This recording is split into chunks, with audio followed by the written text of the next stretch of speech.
નમસ્કાર. જરા વિચારો, રાજમહેલ, સંપત્તિ, સત્તા આ બધું જ કોઈ છોડી દે માત્ર એક સવાલનો જવાબ શોધવા માટે. તો આજે આપણે ઇતિહાસના એવા જ બે મહાપુરુષોની વાત કરવાના છીએ જેમણે શાંતિની શોધમાં આવું જ કંઈક કર્યું હતું. આ સવાલ આજે પણ એટલો જ દમદાર છે. આખરે એવું તો શું બન્યું હશે જેણે બે રાજકુમારોને પોતાના ભવ્ય મહેલો છોડીને જંગલનો રસ્તો પકડવા મજબૂર કરી દીધા? ચાલો આ સવાલના જવાબની સાથે સાથે એમની આખી અદ્ભુત ગાથાને સમજીએ. તો આ બધી શોધ એની શરૂઆત થઈ ક્યાંથી? આ સમજવા માટે આપણે થોડું પાછળ જવું પડશે. ઈસવીસન પૂર્વે 6ઠ્ઠી સદીના ભારતમાં. એ સમયે જેવો હતો ખબર છે? સમાજ જાણે કે જટિલ યજ્ઞો, કર્મકાંડો અને ઊંચ નીચના ભેદભાવમાં ગૂંચવાઈ ગયો હતો. સામાન્ય માણસ એક સાચા અને સરળ રસ્તા માટે તરસતો હતો. અને બસ આ જ અશાંતિની આગમાંથી જન્મ થયો બે ક્રાંતિકારી વિચારકોનો, ગૌતમ બુદ્ધ અને મહાવીર સ્વામી.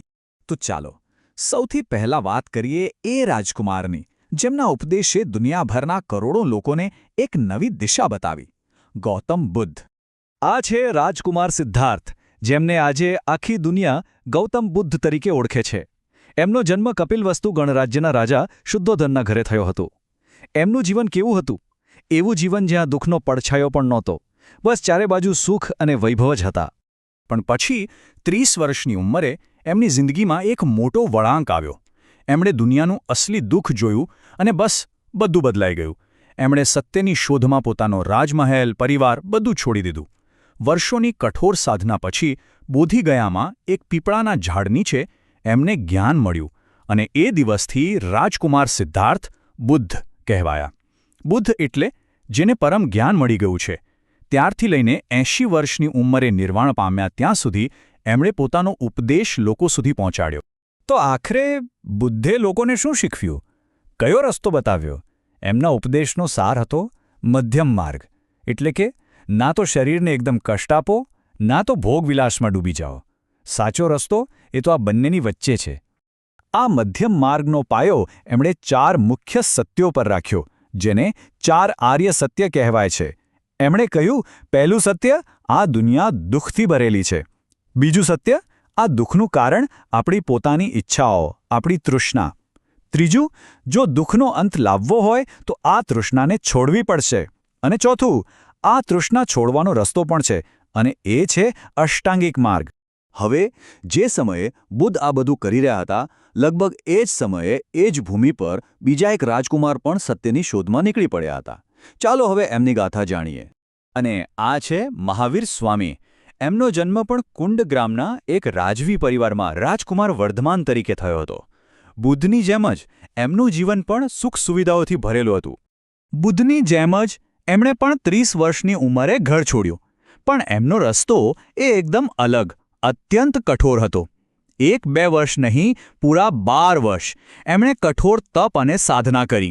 અને આ તપના અંતે એમને કેવળ જ્ઞાન એટલે કે સર્વોચ્ચ જ્ઞાન મળ્યું.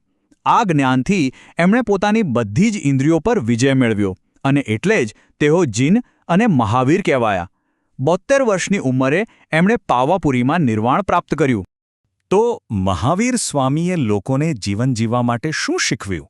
એમણે 5 મહાન સિદ્ધાંતો આપ્યા, જે પંચમહાવ્રત તરીકે ઓળખાય છે. આ 5 વ્રતો છે ને, એ શુદ્ધ જીવન જીવવાનો પાયો છે. ચાલો જોઈએ. પહેલું, અહિંસા એટલે કે મન, વચન કે કર્મથી કોઈને દુઃખ ના આપવું. બીજું, સત્ય હંમેશા સાચું બોલવું.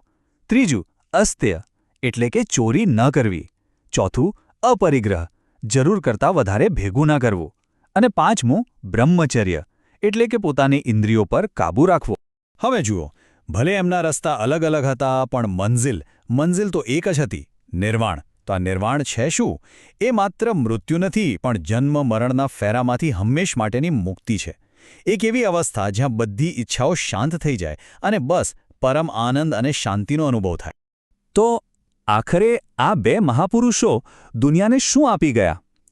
એમનો વારસો કોઈ રાજપાટ કે સામ્રાજ્યનો નથી, પણ વિચારોનો છે. અને એવા વિચારો જે આજે પણ એટલા જ જીવંત છે. જરા વિચારો, આ વાતને 2500 વર્ષ કરતાં પણ વધારે સમય થઈ ગયો છે. પણ સમયની ધૂળ એમના વિચારોને જરાય ઝાંખા નથી પાડી શકી.